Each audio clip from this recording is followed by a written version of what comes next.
Bismillahirrahmanirrahim. Assalamualaikum warahmatullahi wabarakatuh. Alhamdulillahirabbil alamin. Alhamdulillahilladzi hadana li hadza wa ma kunna linahtadiya laula an hadanallah. Allahumma shalli ala Muhammad wa ala alihi washabbihi ajmain. Alhamdulillah, segala puji bagi Allah Subhanahu wa taala. Salawat salam kepada Rasulullah sallallahu alaihi wasallam. Ini alhamdulillah sudah pertemuan keempat ya. Akhir pekan keempat yang Masya Allah Bina Muslimah dipimpin oleh Teh Sylvia, Kang Ova berusaha untuk terus istiqomah menghadirkan kajian-kajian bersama dengan guru-guru kita, bersama dengan sahabat-sahabat muslimah juga semuanya dari seluruh Indonesia, bahkan kadang-kadang ada yang juga dari Jepang, kemarin itu ada yang dari Taiwan mungkin, dan dari luar negeri juga. Dan insya Allah seperti yang pernah di polling ya di IG Story Bina Muslimah, salah satu tema yang diharapkan oleh sahabat-sahabat Bina Muslimah adalah tema terkait dengan pranikah dan rumah tangga Islami. Maka kemarin saya izin untuk ke Teh Sylvia Ova, insya Allah untuk tema tersebut, mudah-mudahan nanti saya bisa sharing-sharing terkait dengan tersebut. Besok insya Allah akan ada Teh Resa Rere bercerita tentang hijrah muslimah. Kemudian insya Allah juga ada Ustazah Aini, beliau pakar fikih, akan bercerita tentang fikih muslimah. Sahabat-sahabat semua, saya izin untuk langsung ke materinya ya. Bagaimana muslimah memantaskan diri dan dipertemukan dengan jodoh sejati. Sebelum kita mulai, saya ada dua pertanyaan. Pertanyaan pertama, mohon untuk dijawab di kolom chat ya, sahabat-sahabat muslimah ya. Menurut sahabat-sahabat muslimah, menurut teman-teman muslimah, ini kan ada 218 nih, ada 200-an. Jodoh itu memilih, khususnya untuk sahabat muslimah ya, jodoh itu memilih atau ikut pilihannya Allah? Jodoh itu. Atau dua-duanya? Pilihan Allah, memilih, ikut pilihannya Allah. Keduanya, memilih, memilih, ikut pilihannya Allah atau dua-duanya?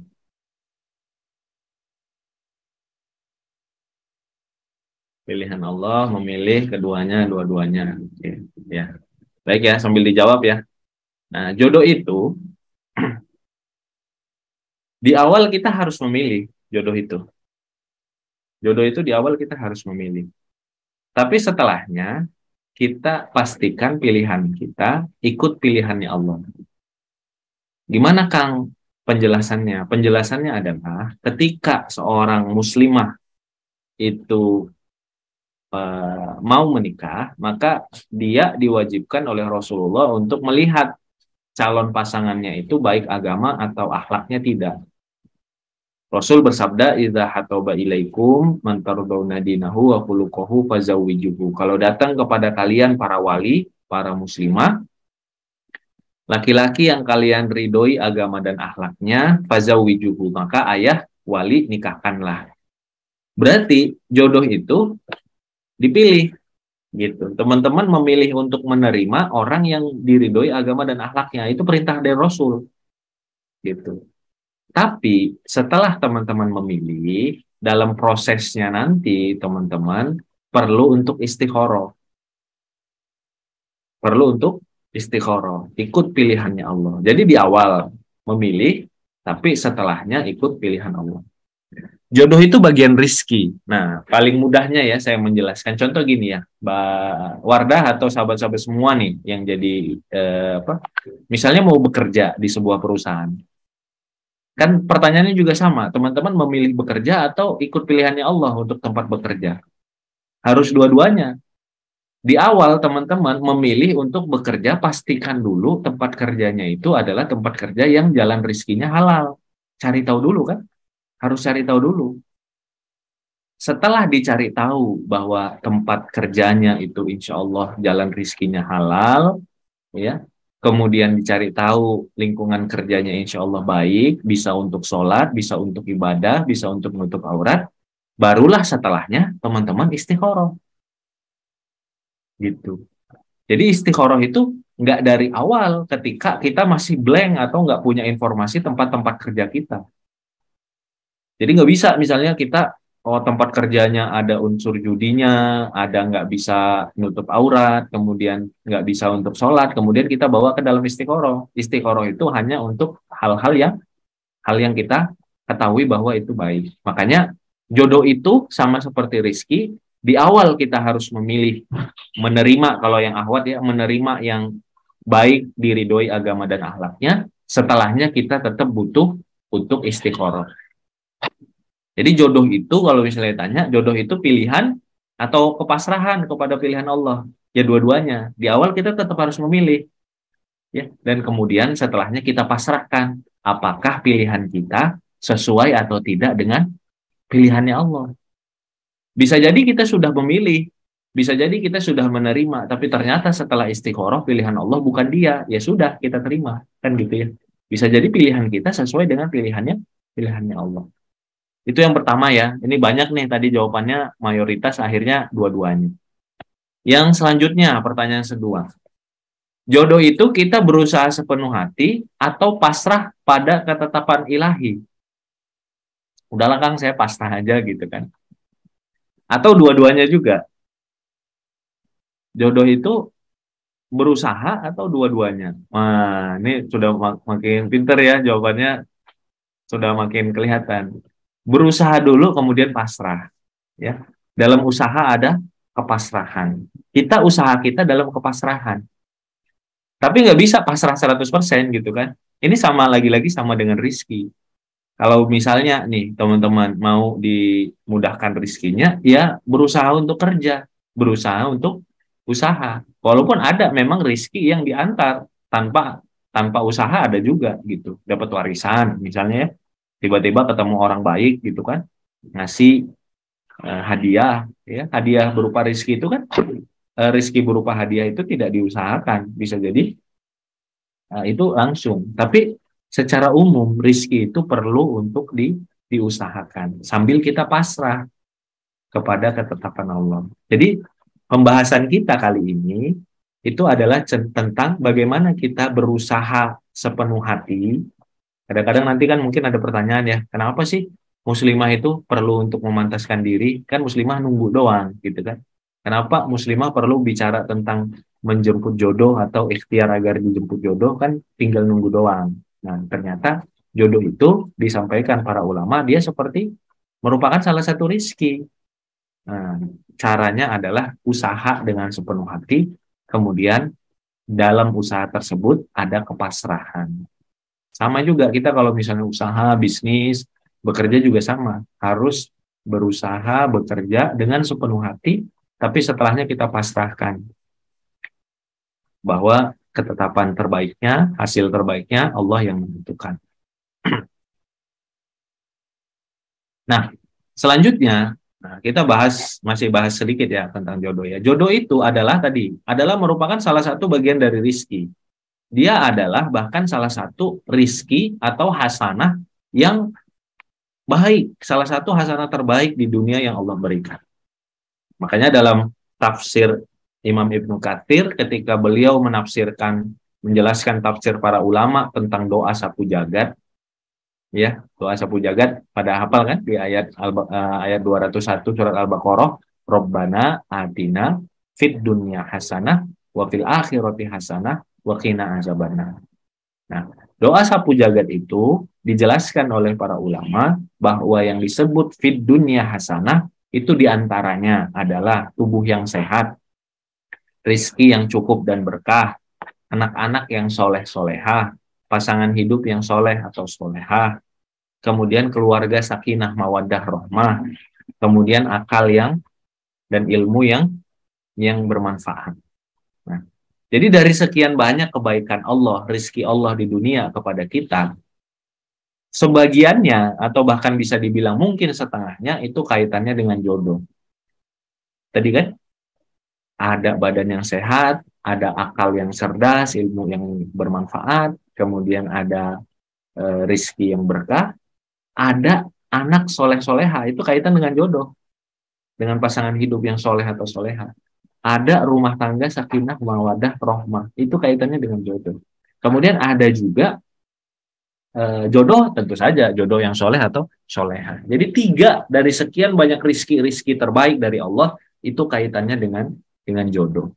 Maka jodoh itu merupakan salah satu rizki terbaik dari Allah yang tadi kita perlu untuk ikhtiarkan dengan ikhtiar terbaik, tapi dalam kepasrahan bahwa semuanya dalam aturan dan takdirnya Allah Subhanahu wa Ta'ala. Ya, aturan takdirnya Allah Subhanahu wa Ta'ala. Ini termasuk juga mulai ada pertanyaan ya kaitan dengan takdir. Bagaimana nih untuk me, me, apa, memahami terkait dengan takdir jodoh? Tadi aja bahwa kita meyakini Allah sudah menakdirkan semuanya, tapi kita juga wajib untuk berusaha. Gitu.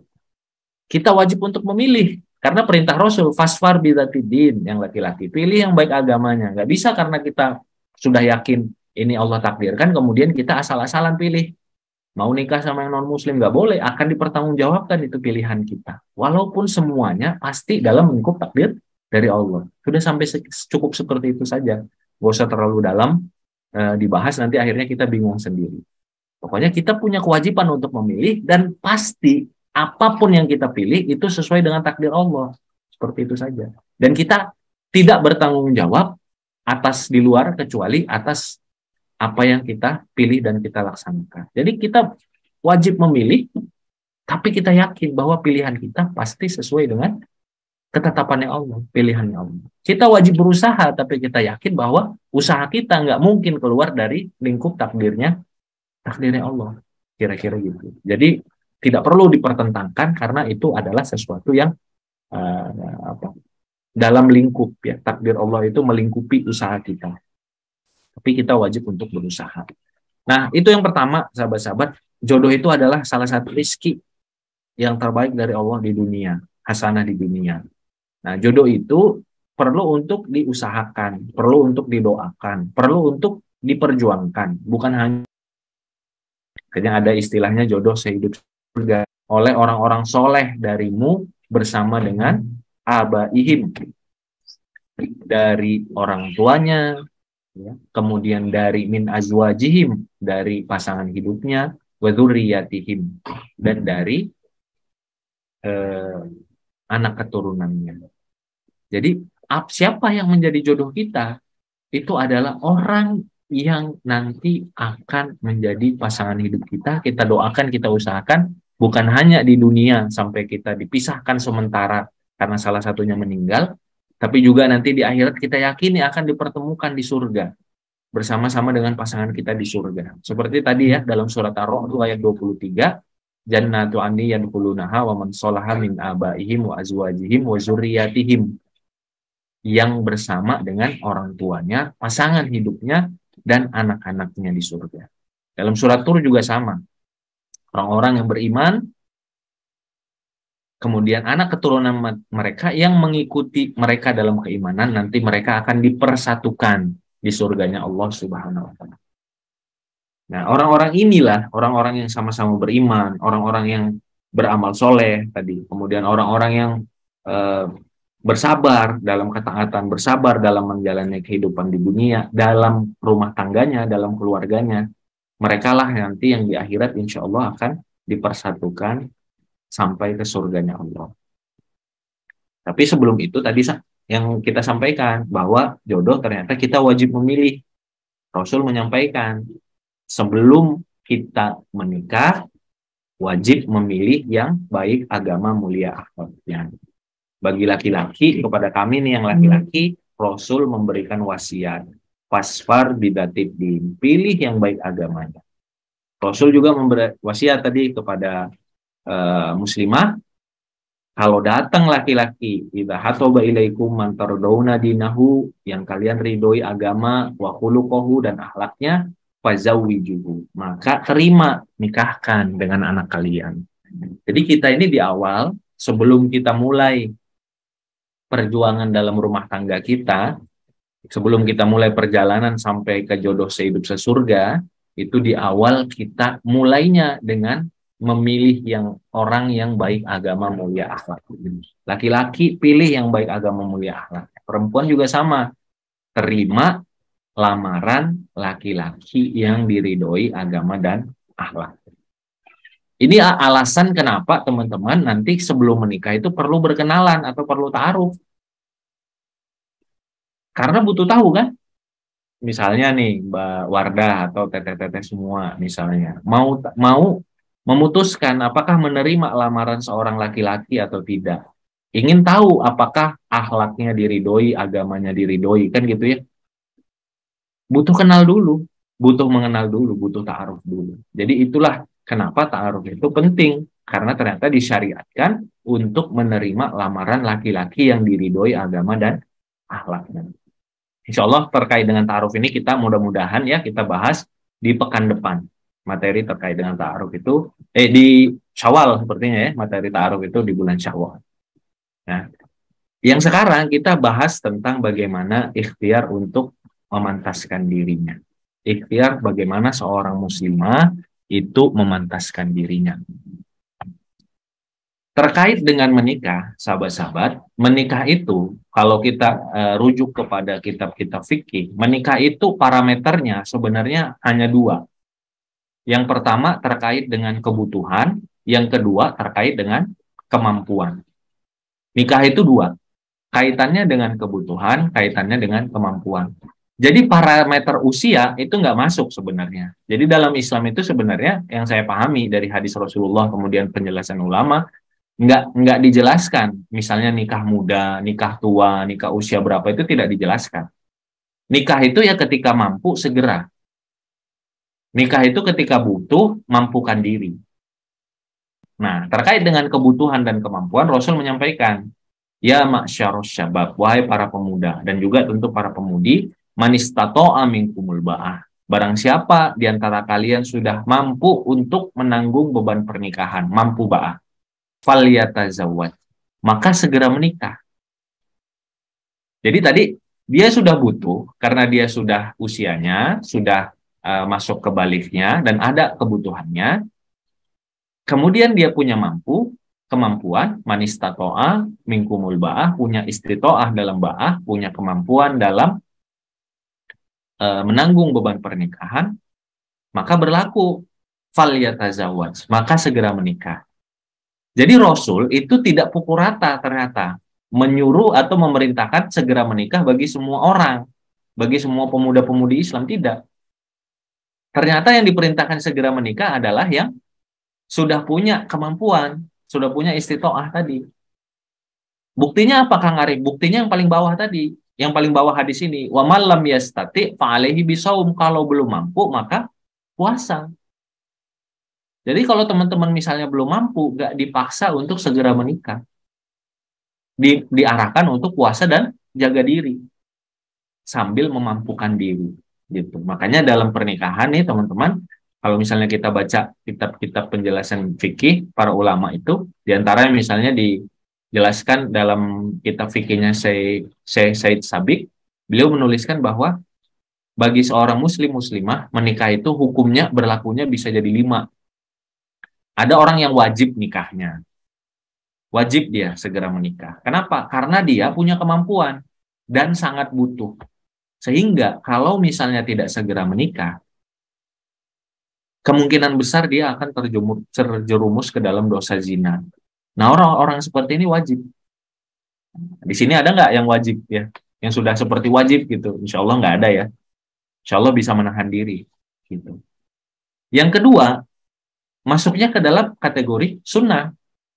Nah, ini 250-an nih, mungkin sebagian besarnya itu, atau sebagiannya itu, masuk kategori sunnah.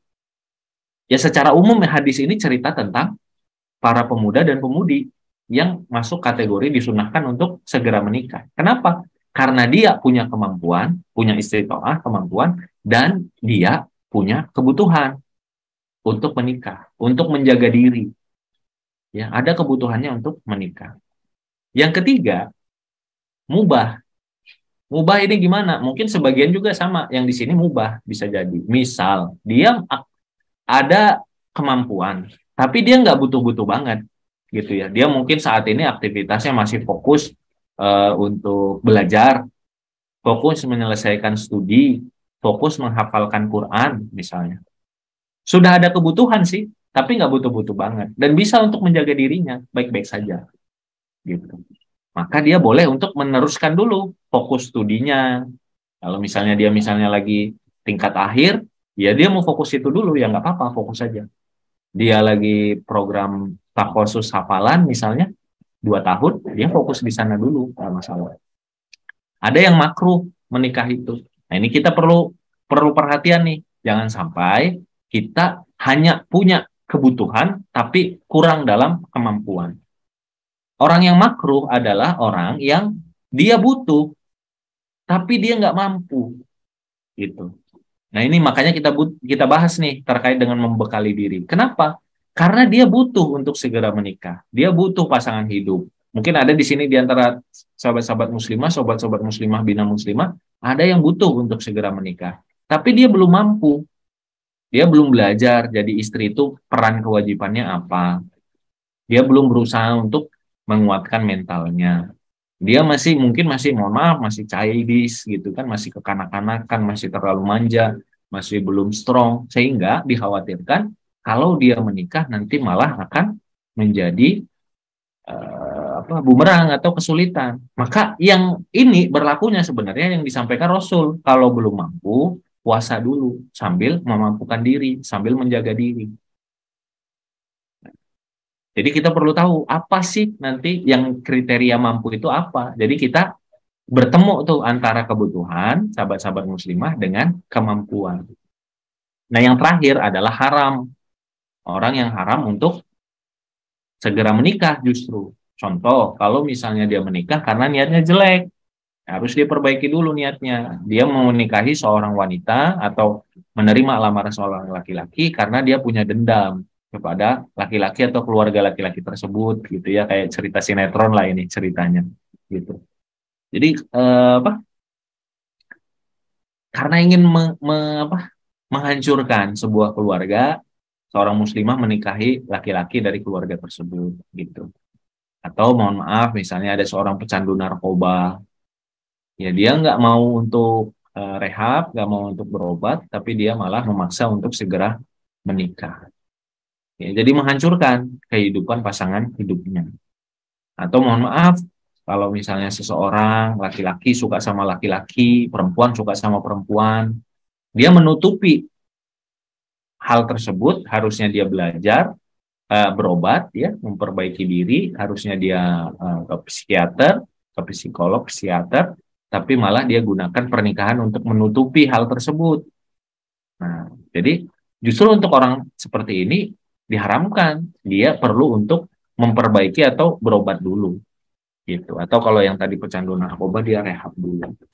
Nah, sahabat-sahabat muslimah, bisa jadi sahabat-sahabat muslimah ada yang sudah punya kemampuan dan ada kebutuhan. Maka pertemuan kali ini untuk meng-cross check ya, apakah memang nanti saya memang mampu gitu. Karena coba ini Kang Arif tanya ya, karena kadang-kadang kalau muslimah biasanya problemnya adalah ada momen-momen tertentu sahabat-sahabat muslimah itu sangat ingin menikah ya, seperti sangat butuh menikah. Nanti biasanya itu bulan Syawal tuh ya. Teteh-teteh semua ya, ketika undangannya makin banyak gitu kan, datang ke nikahan-nikahan teman-teman kuliah dulu, baru mulai kepikiran tuh, oh iya ternyata teman-teman kuliah saya sudah pada nikah ya, sudah mulai pada nikah tahun ini gitu. Akhirnya mulai terpikir gitu, akhirnya merasa bahwa kebutuhannya itu makin tinggi gitu.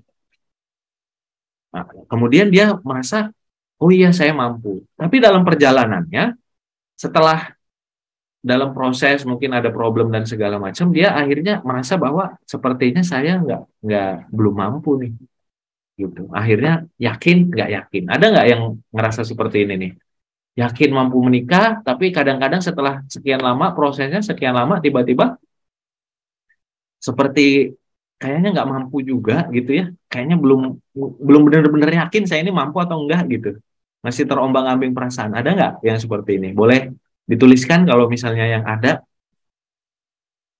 biar Kang Arif terbayang ya. Ada nggak yang satu waktu ngerasanya kayaknya sudah mampu nih, saya sudah siap, tapi satu waktu kayaknya belum. Hmm. Nah, kadang atau bahkan kadang-kadang merasa ya, hadir ada ya, ada mungkin ya ya banyak ya. Ya saya juga termasuk dulu dari sisi laki-laki ketika misalnya mau menuju pernikahan kadang-kadang ada godaan-godaan setan, rasa was-was kan gitu ya. Setan itu menakut-nakuti kita dengan was-was, menakut-nakuti dengan apa?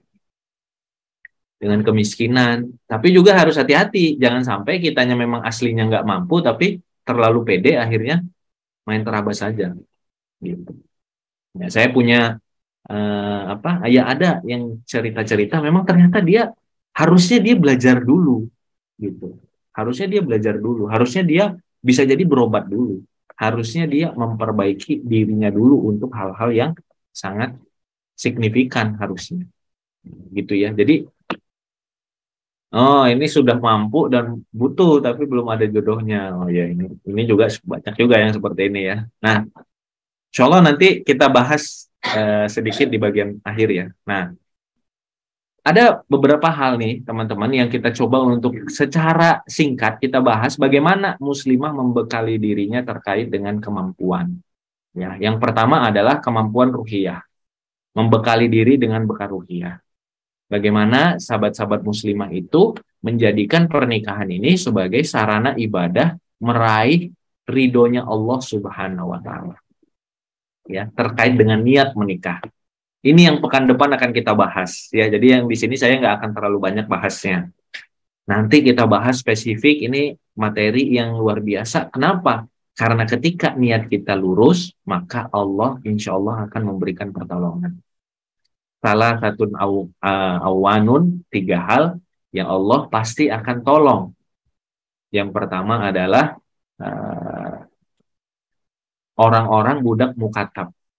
Budak-budak mukatab, budak-budak yang dulu ya, ceritanya dulu masih ada perbudakan, yang dia ingin membebaskan dirinya dengan mencicil harganya.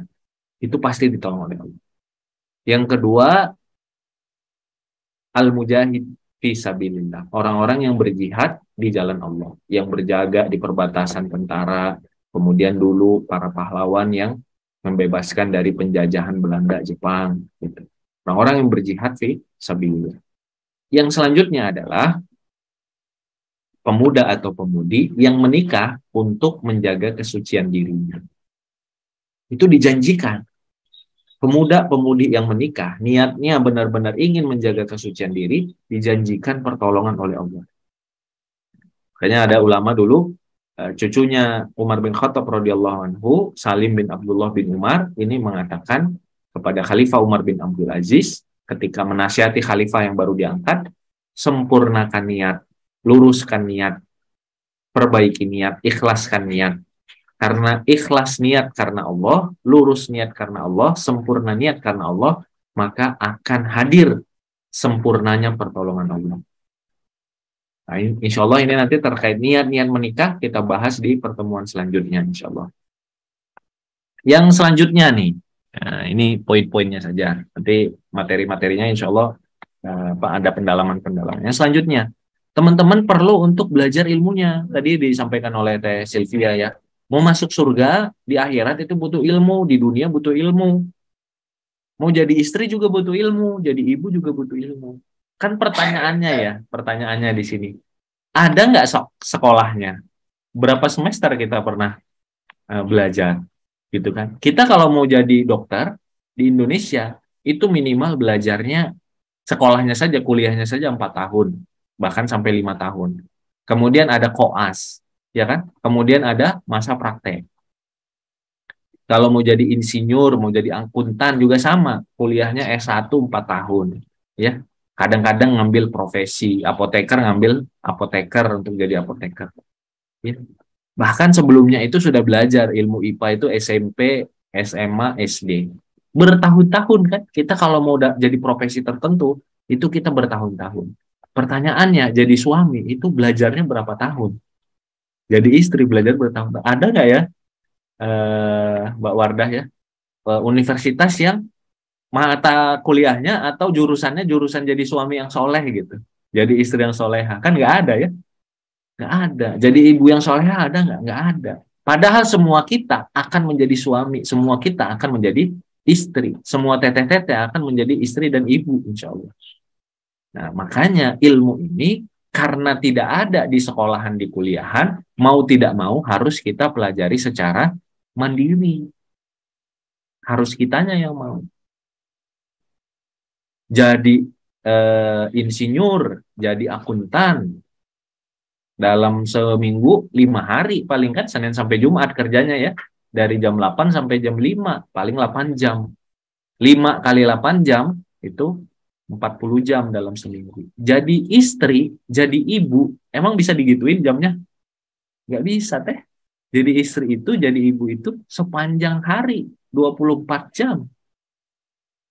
Nah, maka kita perlu untuk mengeluarkan energi, mengeluarkan effort, mengeluarkan pikiran, mengeluarkan biaya bahkan untuk belajar. Alhamdulillah nih, Bina Muslimah, Kang Ova, Teh Sylvia, Bina Muslimah menghadirkan program-program kajian-kajian Zoom atau bahkan offline nanti untuk belajar bagaimana jadi sosok muslimah yang soleha, bagaimana sosok istri yang soleha, bagaimana sosok ibu yang soleha. Itu perlu dipelajari karena nggak ada sekolahnya, nggak ada mata kuliahnya gitu ya, nggak pernah ada SKS jadi istri, nggak pernah ada SKS jadi ibu gitu. Dan kita yang harus mau gitu.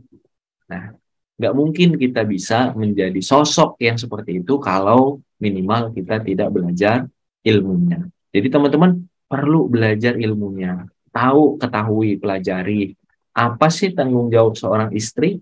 Apa sih peran seorang istri? Apa sih tanggung jawab dan peran seorang ibu? Gimana sih komunikasi antara laki-laki sebagai suami dan perempuan sebagai istri? Apa sih perbedaannya antara laki-laki yang jadi suami dan perempuan yang jadi istri? Oh, ternyata berbeda sekali itu. Berbeda sekali. Nanti interaksi komunikasi ini juga insya Allah akan kita bahas nih. Interaksi, komunikasi, perbedaan. Ternyata beda sekali. Nanti setelah menikah, seperti saya dan istri, Kang Opa dan Teh Sylvia, mungkin baru terasa, oh ternyata beda banget ya yang namanya laki-laki dan perempuan itu. Oh ternyata komunikasinya juga beda cara komunikasinya.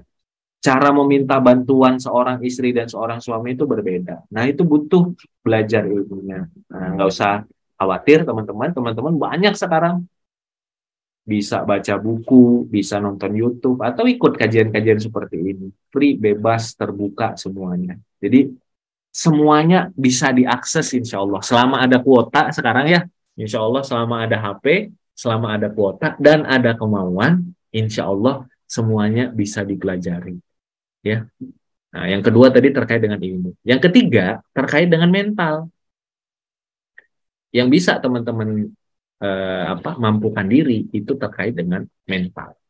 Gimana mentalnya? Mental bertanggung jawab dengan diri kita ketika kita sendiri. Mental ketika kita menjadi seorang istri, teman-teman nanti menjadi seorang istri. Mental ketika menjadi seorang ibu. Nah, mental ini itu beda dengan pengetahuan. Kalau pengetahuan tadi kan belajar ilmunya ya. Nah, kalau mental ini agak beda. Menurut teman-teman nih, kira-kira mental itu bisa didapatkan atau ditingkatkan itu dengan seperti apa? Boleh nggak dicek? Kalau pengetahuan kan dengan cara tadi ya, membaca, menonton, mendengar, menyimak kajian kan gitu ya, dapat pengetahuan tadi. Kalau mental itu didapatkan dengan apa? Dilatih. Nah, benar, mental itu didapat dengan dilatih, dengan pengalaman. Benar. Dengan pengetahuan yang jauh lebih mendalam mental. Mental itu bisa benar sekali, sahabat-sahabat ini luar biasa ya. Yang di sini mah, insya Allah sepertinya tadi ya benar sudah siap tapi belum ada calon sepertinya mah yang di sini ya. Ilmu-ilmunya sudah luar biasa. Sebentar. Ya mental itu bisa didapatkan dengan cara dilatih, dengan cara pengalaman. Mental itu bisa dengan cara dilatih, dengan cara pengalaman, dengan cara mendapatkan pengetahuan yang mendalam. Contoh gini ya, pengetahuan mendalam gimana? Teman-teman, kalau tadi kan belajar secara idealnya jadi istri yang baik, jadi suami yang baik, jadi ibu yang baik, jadi ayah yang baik, itu kan kalau bagi laki-laki, ayah yang baik, suami yang baik, itu dengan belajar tadi kan ya. belajar. Islam itu ngatur istri itu gimana. Islam itu ngatur ibu itu gimana. Belajarnya gimana? Dari buku, dari kajian, dari artikel dan lain sebagainya. Banyak sekarang free, terbuka. Selama ada kuota, selama ada kemauan, bisa. Nah, kalau mental perlu lebih dalam. Contoh gini, kalau kita mau dapat bayangan mental seperti apa yang kita siapkan, kita perlu, kalau mau menikah itu perlu dapat referensi-referensi atau informasi-informasi dari sahabat-sahabat yang baru menikah. Gitu, yang baru menikah, beberapa. Ya, agar dapat, dan ceritanya cerita ngobrol mendalam, agar dapat informasi sahabat muslimah yang baru menikah itu gimana perjuangan dia ketika awal-awal menikah menjadi seorang istri. Jadi nggak hanya dapat cerita itu dari tulisannya atau postingannya, tapi dapat cerita behind the scene-nya, ya, tanpa menyebarkan aib ya, tapi lebih menjelaskan gimana ternyata jadi istri itu ada letihnya, ternyata jadi istri itu harus sabarnya, ya, harus nahan egonya dan lain sebagainya. Contoh seperti itu. Itu nggak didapatkan bisa jadi ketika dengar kajian atau membaca buku, tapi dari pengalaman orang yang sudah duluan. Yang kedua tadi dari pengalaman, dari pelatihan. Jadi bahasanya itu mengambil amanah lebih. Mengambil amanah lebih. Nah, muslimah, teteh-teteh kalau tinggal di rumah bareng orang tua, coba mulai untuk dapat pengalaman dengan cara bantu ibu di rumah untuk sebagian urusan rumah tangga, itu teteh yang menghandle. Ini kan ada 267 ya, muslimah di sini sudah bergabung, 264. Kalau bisa sebagiannya, misal gini ya, mulai tahun ini 2023 bulan Ramadan ini urusan kebersihan rumah teteh yang handle, bilang ke ibu, bilang ke bapak di rumah, saya mau belajar gitu. Jadi mentalnya ada tuh, mentalnya ada ya, karena mental ini nggak bisa didapat hanya dengan baca buku bahwa nanti istri yang akan mengelola urusan kebersihan rumah tangga misalnya seperti itu ya. Mau 10 kali dibaca sampai dihafal kalimatnya juga mentalnya belum tentu dapat gitu. Tapi ketika ngelola di rumah, memang dia yang ngelola kebersihan atau dia ngelola makanan, minuman, nafkah dari ayah dia yang belanja dan segala macamnya, dia yang bantu ngegantiin ibunya atau membantu ibunya, maka dia akan punya pengalaman dan ada mental. Apalagi contoh misalnya dengan anak. Kan kalau belum punya anak nggak punya pengalaman ya. Tapi kalau misalnya punya ponakan, bisa cobain. Dan nyobanya agak lebih mendalam. Biasanya kan kalau sama ponakan misalnya 1 jam 2 jam ya. Nah ini coba bilang sama sama kakak misalnya ya, kalau punya kakak atau sepupu, ponakannya itu dititip misalnya dari pagi sampai malam. Berani nggak seperti itu? Biar dapat pengalaman ngurusin anak kecil, anak balita itu dalam tempo yang lebih lama. Kalau belum punya pengalaman ya, nah, sebagiannya kan mungkin sudah punya pengalaman. Tapi kalau belum punya pengalaman, hal tersebut itu bisa untuk dicoba. Nah, selanjutnya terkait dengan itu yang terkait dengan mental. Selanjutnya, apa yang dibekali? Kalau laki-laki nanti dia butuh kesiapan untuk menafkahi. Ini jadi salah satu faktor yang bisa teman-teman muslimah itu untuk lihat. Jadi bukan seberapa banyak harta, tapi seberapa giat dia untuk bekerja, seberapa kuat dia untuk berusaha, karena dia nanti yang akan menafkahi. Jadi etos kerjanya itu bagus kalau laki-laki itu. Nah, yang ahwat, kalau yang nomor 4 itu khusus laki-laki ya, yang ahwat jangan lupa bahwa teman-teman itu menikah tidak bisa menikah sendiri. Menikahnya itu dengan dinikahkan oleh wali. Karena pernikahan itu sebenarnya alih tanggung jawab antara wali, ayahnya teman-teman, yang nanti akan mengalihkan. Saya nikahkan, berarti saya serahkan untuk urusan nafkahnya, pendidikannya, kebahagiaannya dengan engkau, si laki-laki yang akan jadi suaminya teman-teman. Maka teman-teman perlu untuk mendapat restu dari orang tua. Dan restu ini nggak ujuk-ujuk gitu, nggak tiba-tiba. Jadi teman-teman punya rencana mau menikahnya kapan, usia berapa atau tahun berapa. Kemudian apa yang tadi ya, apa yang perlu untuk disiapkan gitu, apa yang perlu untuk dibekali, meluruskan niat, belajar ilmunya, kuatkan mentalnya. Nah, ada rencana-rencana. Kemudian mulai obrolan sama orang tua, nggak dadakan, nggak bilang tiba-tiba, Pak doain Syawal ini kalau bisa adik nikah gitu, nggak gitu. Tapi ada rencananya. Misalnya targetnya 2024 atau targetnya akhir 2023. Mulai obrolan, ada masukan nggak untuk adik, ada masukan nggak untuk bisa lebih siap dalam menikahnya gitu. Jadi perlu ada obrolan ke sana.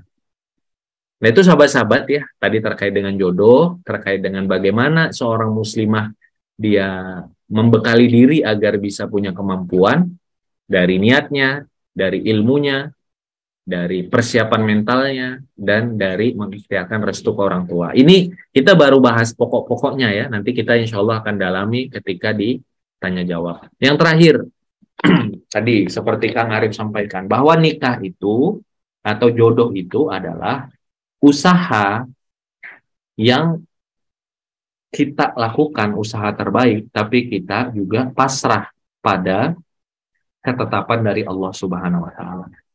Jodoh itu kalau kita ulang lagi ya. Nah, jodoh itu adalah kita berusaha sepenuh hati tapi kita juga pasrah pada ketetapan ilahi. Jadi usaha kita yakini pasti sesuai dengan ketetapan terbaik dari Allah.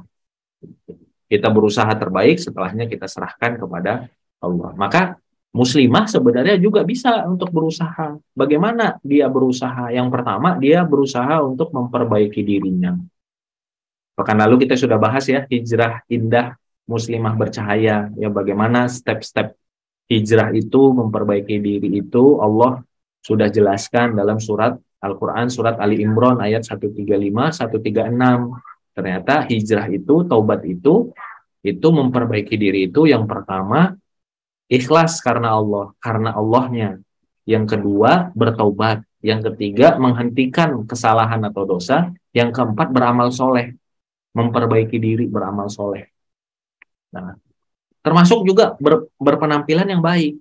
Nah, tentu bagi seorang muslim, apalagi muslimah, ada batasan-batasannya. Tapi jangan sampai karena ada batasan, kemudian berpenampilannya kucel, berpenampilannya nggak seger, berpenampilannya jorok, dan berpenampilannya kumuh, dan lain sebagainya. Tidak, gitu. Rasul itu, kalau terkait dengan aurat, itu sangat jelas aturan Islam itu, batasannya.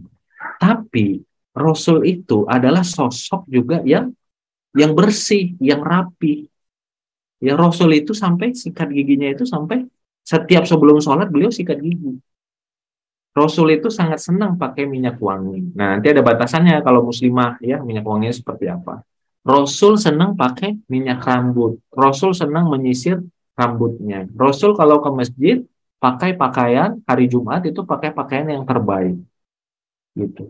Jadi beda antara sederhana dengan kucel asal-asalan. Nah ini perlu nih muslimah, tapi insya Allah ya muslimah-muslimah yang sekarang mah sudah sangat paham dengan hal ini, bahwa kalau kata orang don't judge a book by its cover, jangan ngejudge buku dari covernya. Nah, itu agak sulit kalau kita mau sebut itu ke semua orang, karena saya penulis ya, nah nerbitin buku gitu kan, orang pasti hampir dipastikan awal dia mau lihat buku itu dari covernya.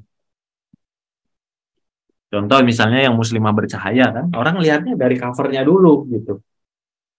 Kalau disebut muslimah bercahaya, kelihatan nggak ini? Nggak kelihatan ya. Muslimah bercahaya covernya itu warnanya hitam, gelap, gitu, nggak ada lucu-lucunya.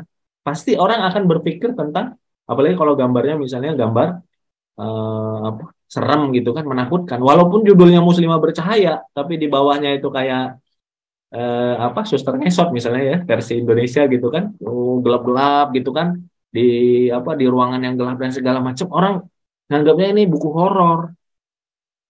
Walaupun kata orang don't judge a book by its cover gitu. Tapi tetap aja cover itulah yang pertama kali dilihat oleh calon pembeli buku.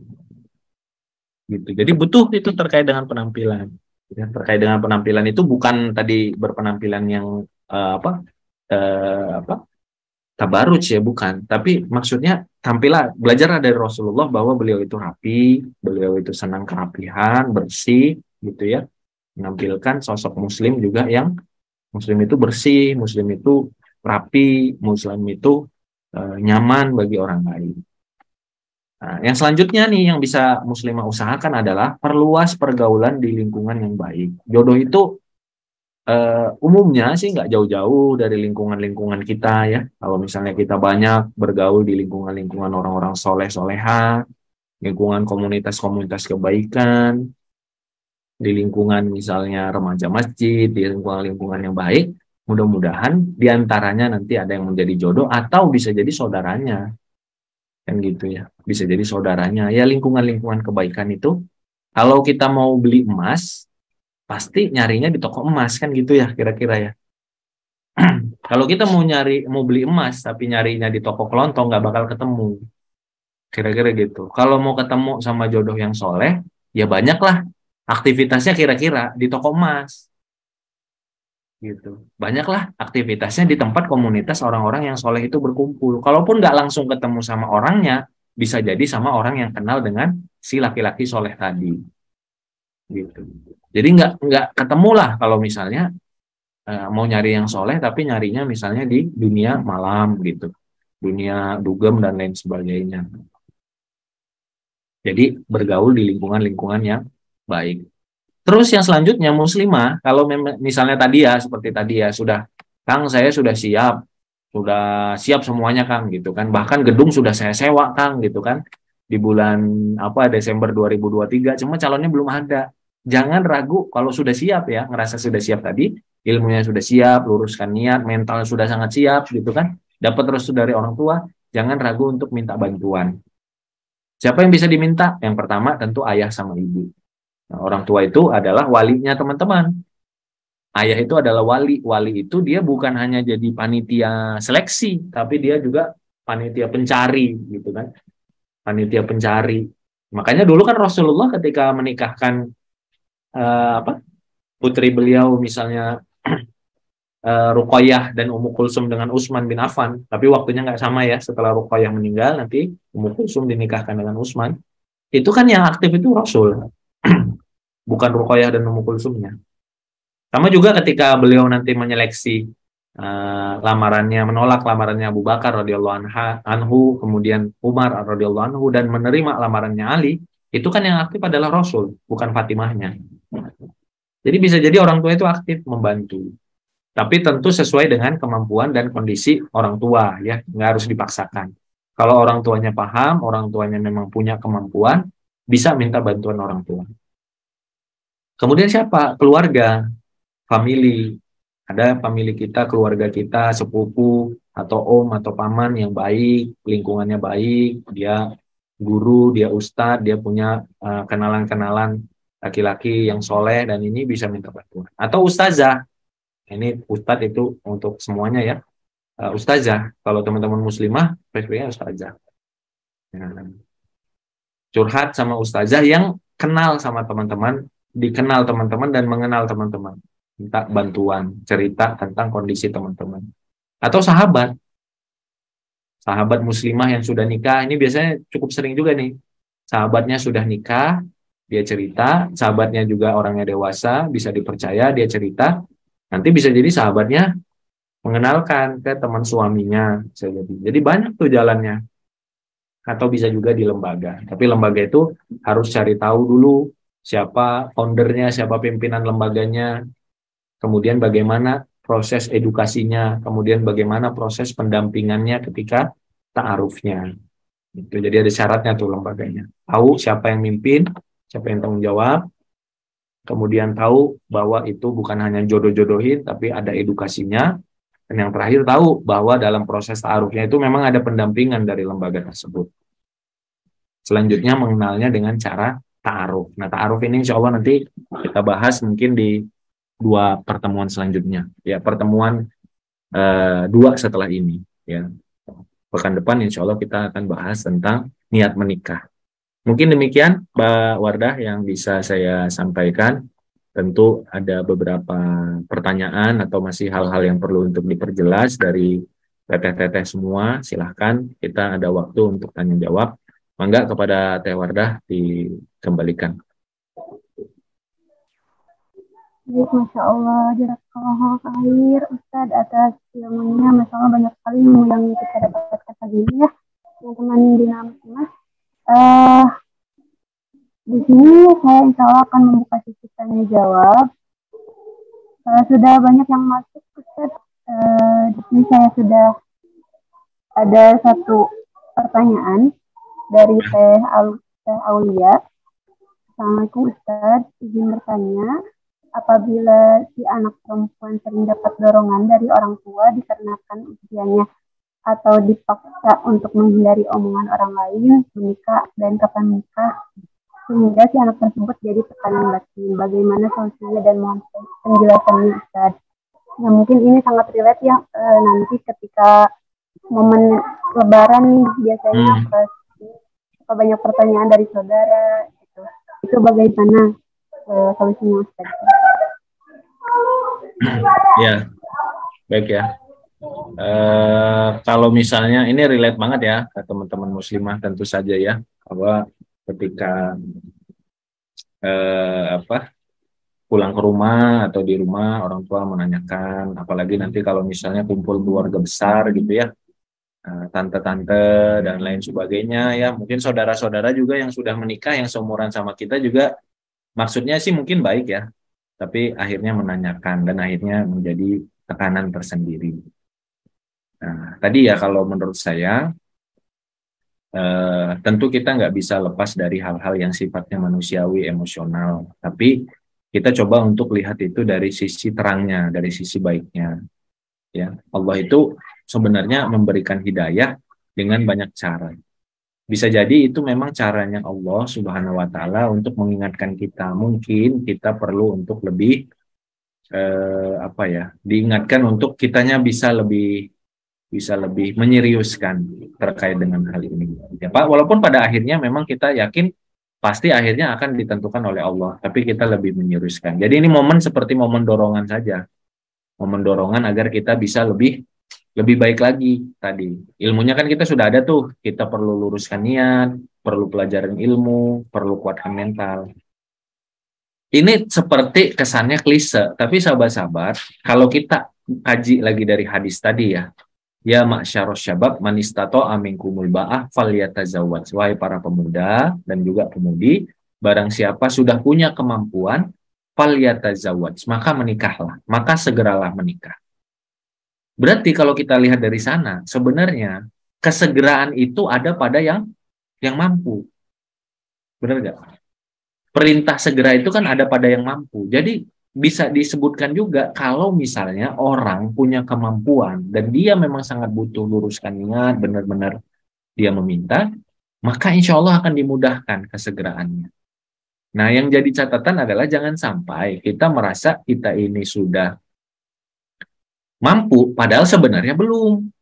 Nah, jadi kita perlu untuk lebih menguatkan kemampuannya itu agar lebih dikuatkan. Nah, selanjutnya kalau misalnya terkait dengan hal tersebut, bagaimana? Ya, tadi ya ngelihatnya dari sisi terangnya bahwa ini mungkin cara Allah untuk menyemangati kita dan semua pertanyaan-pertanyaan, semua dorongan-dorongan dari orang-orang dekat kita itu dipahami sebagai itu merupakan bagian dari bentuk cinta kasihnya, ya, bentuk kepeduliannya gitu, karena mereka cinta, karena mereka peduli, karena mereka ingin kebaikan, maka mereka menanyakan. Biar bahasanya enak ke kita, kalau misalnya tanya, ya minta didoakan seperti biasa, minta didoakan atau minta dibantu sekalian. Tadi kan yang Kang Arif sampaikan ya di slide terakhir ya. Kalau misalnya tantenya kira-kira ternyata dia punya akses untuk membantu, sekalian tante iya mau gitu kan, belum ketemu yang emang nyarinya yang gimana, yang seperti apa, dijelasin, orangnya tanggung jawab, orangnya baik, agamanya, akhlaknya baik gitu kan, ya nyaman untuk dipandang. Nah itu disampaikan kalau misalnya ada yang bisa dikenalkan atau misalnya mau bantuin boleh tante misalnya gitu. Jadi berbaik sangka bahwa orang yang bertanya itu memang karena rasa cintanya, minta didoakan. Bahkan kalau misalnya kira-kira memang bisa membantu, minta bantuan. Mungkin demikian Mbak Wardah.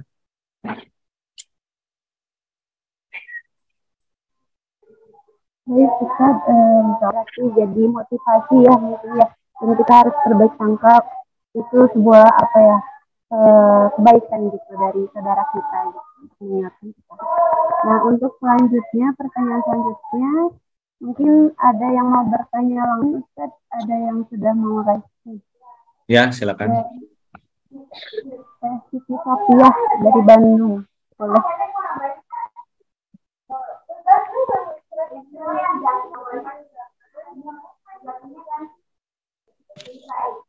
Enggak, Siti Sofiah. Ini perlu di-approve dulu nih. Siapa tadi yang itu? Siti Sofiah ya? Oh iya, silakan Siti Sofiah. Bismillahirrahmanirrahim. Assalamualaikum warahmatullahi wabarakatuh. Waalaikumsalam warahmatullahi wabarakatuh. Mohon izin untuk bertanya, Ustaz, terkait jadi beberapa bulan yang lalu itu, ini saya sedikit cerita terlebih dahulu. Beberapa bulan yang lalu itu ada seseorang yang memang berniat baik. Beliau itu membawa narasi bahwa ia akan serius untuk menuju ke jenjang pernikahan. Namun beberapa bulan terakhir itu seperti narasinya itu berubah ketika minta kepastian untuk kapan akan terjadinya proses mulai dari ta'aruf, kemudian hitbah sampai menikah itu beliau belum mempunyai track atau memang persiapan yang matang ternyata setelah dilihat. Nah, bagaimana cara saya menyikapi hal tersebut dan bagaimana juga cara ketika memang saya merasa dalam segi komunikasi pun itu agak sedikit mungkin terlalu intens untuk seorang yang belum mahram gitu ya. Nah, bagaimana cara saya menyikapi hal tersebut dan bisa menghindari sesuatu yang belum waktunya tanpa menyinggung si laki-laki tersebut. Kalau Teh Siti Sofiah boleh tahu yang laki-laki ini dalam satu circle dikenal atau diperkenalkan orang, atau cara dia kenal Teteh itu dari mana ininya? Boleh tahu nggak? Dari satu circle, kebetulan kita ada di circle beberapa organisasi yang sama. Oke. Orangnya selama ini tanggung jawab dengan di amanah-amanahnya gitu, tanggung jawab kalau dilihat. Kalau sejauh ini yang saya lihat insya Allah amanah, mulai dari dia mengemban tugas dan lain sebagainya. Ya. Baik, terima kasih Teh Siti. Langsung saya jawab ya, Teh Wardah ya. Iya, baik.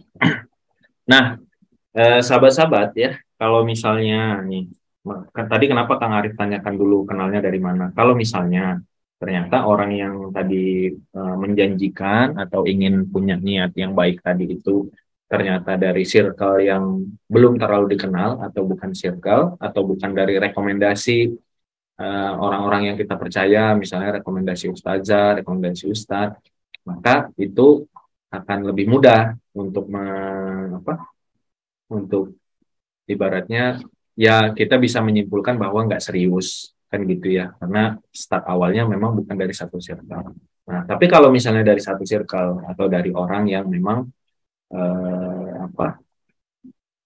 dari orang yang kita percaya, nah, gimana cara kita untuk menjaganya? Yang pertama, teman-teman ya, kalau misalnya ta'aruf itu di awal bisa jadi dia langsung ngajak ta'arufnya itu langsung, bisa jadi, dan itu masih diperbolehkan saja gitu. Tapi pastikan setelah itu langsung ada yang mendampingi. Itu agar untuk menjaga niat dan menjaga proses. Jadi dari awal, kalau misalnya tadi ya, misalnya ada teman satu circle ngajak untuk serius, berarti dari awal kalau misalnya mau disebut ta'aruf, ada yang mendampingi. ada yang pendamping. Jadi Teh Siti misalnya, itu langsung cari ada yang mendampingi, baik itu ustazahnya, atau orang tuanya, atau bisa jadi saudara-saudarinya, atau bisa jadi sahabatnya. Dalam proses itu jadi tidak ada yang berduaan. Yang laki-lakinya juga ada yang mendampingi. Loh kenapa Kang? Kan sudah cukup sebenarnya kalau misalnya saya dengan ustazah saya, kan artinya nggak berduaan. Nah, yang laki-laki ketika dia mau ada yang mendampingi, bersedia ada yang mendampingi, itu menunjukkan keseriusan dia. Sehingga kaitannya juga bukan hanya dengan dirinya, tapi dengan orang yang mendampingi. Apalagi yang mendampingi tadi misalnya ustadznya atau keluarganya. Berarti kan sudah serius tuh untuk ta'arufnya. Tapi kalau misalnya yang disebut kenalan itu hanya dia komunikasi dengan akhwatnya, itu nggak bisa melihat keseriusan di sana. Gitu. Apalagi laki-laki. Nah, jadi pentingnya ada pendamping itu untuk membantu untuk menilai laki-laki tersebut serius atau tidak, dan membantu menjaga niat yang baik di awal itu agar tetap baik dan prosesnya tetap baik. Jadi saran saya Teh, kalau misalnya ke depan seperti ini, kalau Teteh misalnya masih melihat bahwa orangnya bertanggung jawab dan memang serius untuk menuju jenjang pernikahan, maka ada yang mendampingi. Tapi saya juga baru ingat tadi, ternyata orangnya kan nggak ada keseriusan ya, nggak menuju ke keseriusan tadi ya, belum siap dan segala macam. Berarti yang terbaik adalah diputuskan saja komunikasinya, kalau yang terkait dengan itu. Kalau terkait yang lain, organisasi atau lain silahkan saja. Tapi kaitan pembicaraan tentang pernikahan, tentang masa depan dan lain sebagainya, dianggap selesai. Karena dianya belum siap.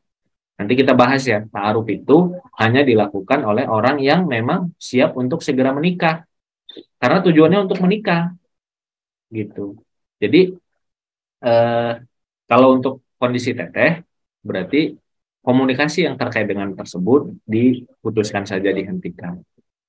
Jangan takut kalau misalnya memang dia jodohnya, nanti ketika dia sudah siap pasti akan kembali lagi ngajakin, gitu. Nah nanti tinggal ketika dia sudah siap, ketika dia ngajakin tanyakan memang sudah siap tidak untuk menikah segera, sudah ada persiapannya. Kalau memang iya, kita ada yang mendampingi. Nah, gitu ya. Mudah-mudahan bisa menjawab dan jelas juga bisa jadi pengetahuan bagi yang lain. Mangga, Mbak Wardah, kalau misalnya masih ada. Mungkin kita batasi sampai jam 10.15 ya, insya Allah ya. Ini biasa nih kalau tema tentang jodoh sama ini bisa sampai buka nanti kita ini ngobrolinnya ya. Pertanyaannya terus akan datang nanti. Iya, betul di sini sudah banyak sekali ya pertanyaan misalnya itu. Mungkin satu lagi ya dari siapa ya? Bentar.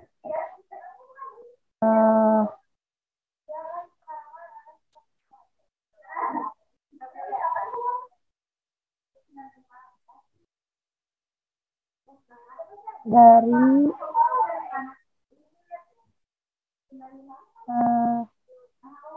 bentar. Oh ini dari Teh Tia Yuniawati. Assalamualaikum Ustadz, bolehkah seorang muslimah mengajukan ta'aruf kepada seorang ikhwan lebih dahulu saat proses ta'aruf? Karena mungkin kita di masyarakat, ya harusnya ikhwan dulu gitu yang harus mengajukan gitu. Kalau akhwat dulu tuh kayak gimana gitu biasanya? Ya, nih teman-teman boleh jawab dulu nggak? Boleh di polling nih. Boleh nggak akhwat ngajak ta'aruf duluan nih? Silakan dijawab dulu. Boleh, boleh, boleh, boleh. Boleh tuh, Mbak Wardah. Boleh ya. Nah, tinggal caranya. Caranya itu adalah ada yang jadi perantara. Jangan ngajak langsung. Jangan nelpon ikhwannya. Ini kan udah pada pindah. Contohnya Ibunda Khadijah. Ya. Boleh. Tapi ada perantara. Ibunda Khadijah kan pakai perantaranya Nafisah. Siti Nafisah binti Munyah ya. Dan nggak langsung tembak, mau nggak nikah dengan Khadijah? Bukan seperti itu, tapi ditanya dulu laki-lakinya. Saat itu Rasulullah Shallallahu Alaihi Wasallam sudah siap segera menikah nggak? Kira-kira pertanyaan untuk kita langsung saja ya. Laki-lakinya sudah siap untuk nikah nggak? Kalau sudah ada calon belum? Kalau sudah belum ada calon, nah kalau misalnya ya dari pertanyaan tadi kan, nggak usah sebut nama dulu, nggak usah sebut nama akhwat yang mau ngajak taruhnya. Sudah siap nikah belum? Belum siap, ya udah nggak usah dilanjutkan pertanyaannya. Laki-laki itu belum siap nikah. Pertanyaan kedua, saya sudah siap nikah. Sudah ada calon belum? Sudah. Saya bahkan udah punya anak gitu kan. Nggak usah ditanya lagi kalau itu. Bisa jadi dia sudah punya anak, teteh aja yang nggak tahu. Atau saya sudah khitbah, jangan ditanya lagi. Biarkan dia proses kan gitu ya. Atau belum ada calon. Nah, sudah siap nikah, belum ada calon, baru masuk pertanyaan ketiga. Kriteria istri yang diharapkan yang seperti apa? Nah, nanti kan dia sebutkan ya, si perantara ini yang nanya ya, bukan tetehnya langsung perantara. Nah, saya mah yang penting muslimah aja lah, muslimah yang baik gitu kan. Siap untuk sayang sama ibu saya misalnya. Oh iya. Kalau misalnya saya punya sahabat, muslimahnya baik, ciri-cirinya seperti itu. Kan Rasul juga seperti itu ya. Nafisah binti Munya gitu. Kalau ada muslimah yang tidak mempertimbangkan harta, orangnya sangat anggun, cantik, bahkan bisa memberikanmu, mendukung dakwahmu dengan harta, kira-kira mau atau enggak? Nah, disebutin. Jadi belum sebut nama itu. Sampai sekian berulang pertanyaan itu belum sebut nama. Nanti lihat reaksi laki-lakinya. Kalau laki-laki kira-kira kalau dengan ciri-ciri seperti itu mah saya kayaknya mau tuh kenalan sama dia, taruh sama dia. Barulah disebut, nah saya punya sahabat namanya misalnya tadi Dina gitu. Mau nggak saya kenalkan dengan dia? Nah, di situ juga kalau boleh si perantaranya memperlakukan seolah-olah bukan Dina yang ngajakin, tapi Dina itu seperti dicomblangin gitu. Biar nggak terlalu agresif gitu loh. Ya, jadi seperti kayak pura-pura nggak tahu aja Dinanya gitu, terima bersih aja gitu. Itu kan tinggal teknik cara menyampaikannya ya. Oke, baik ya. Ini seperti itu. Baik, misalnya kalau saya atas penjelasannya. Mungkin untuk sesi ini, sudah cukup dulu ya Ustaz. Baik. Ya, mungkin langsung saja ke closing statement untuk teteh yang belum terjawab pertanyaannya. Mohon maaf sekali karena waktunya sudah mau habis gitu. Misalnya di kesempatan berikutnya. Ya, baik sahabat-sahabat semua. Tadi ya insya Allah kita pekan depan hari Sabtu juga mudah-mudahan insya Allah Allah berikan kesehatan, kesempatan. Pekan depan kita bahas niat menikah. Nanti insya Allah dari yang pertemuan ini saya akan coba untuk perbaiki. Sepertinya waktunya nanti akan lebih banyak juga untuk tanya jawabnya ya. Sehingga nanti bisa lebih banyak yang digali oleh teman-teman. Kesimpulannya atau hal yang terakhir yang ingin saya sampaikan tadi ya bahwa kita berbaik sangka bahwa Allah itu sudah menyiapkan rizki berupa jodoh terbaik bagi kita. Dan baik sangka itu terlihat, kata ulama, kalau baik sangkanya kepada Allah, maka terlihat ada pada baiknya amalnya. Maka terlihat pada baiknya amal kita. Salah satunya terlihat dari seberapa baik kita mempersiapkan atau memantaskan diri. Kenapa sih semangat banget untuk belajar ilmu pranikah? Karena saya baik sangka bahwa saya punya suami, kalau teteh ya, saya punya suami yang insya Allah baik. Maka saya terus memperbaiki dan mensolehahkan diri. Saya baik sangka kepada Allah bahwa suami saya baik. Kemudian baik sangka itu juga terlihat pada amal dalam memilih. Kenapa sih harus pilih yang baik agama dan mulia akhlaknya? Karena saya baik sangka bahwa Allah memang akan memilihkan saya yang agamanya baik dan mulia akhlaknya. Termasuk nanti dalam pernikahan juga baik sangka sekaligus amal yang baik itu akan beriring sejalan sampai akhirnya baik sangka kita kepada Allah bahwa Allah akan mempertemukan kita lagi di surga bersama pasangan hidup kita itu mudah-mudahan akan dikabulkan dan diijabah oleh Allah Subhanahu wa taala. Demikian, mudah-mudahan nanti kita bisa bertemu lagi dengan tema-tema yang lain yang lebih seru, lebih menarik dan banyak sesi-sesi tanya jawabnya ya. Terima kasih untuk antusiasme teman-teman sampai akhir. Mohon maaf kalau banyak pertanyaan yang belum bisa kita jawab. Nanti insya Allah saya mau coba atur waktunya gimana saya ngobrolnya mungkin setengah jaman saja dan tanya jawabnya sesinya agak lebih banyak mudah-mudahan ya. Terima kasih juga Mbak Wardah yang sudah dengan sangat baik menjadi MC kita pada siang hari ini. Assalamualaikum warahmatullahi wabarakatuh. Waalaikumsalam warahmatullahi wabarakatuh. Jazakumullah khair Ustaz atas materinya pada pagi hari ini. Ya, sahabat Bina Muslimah, alhamdulillah hari ini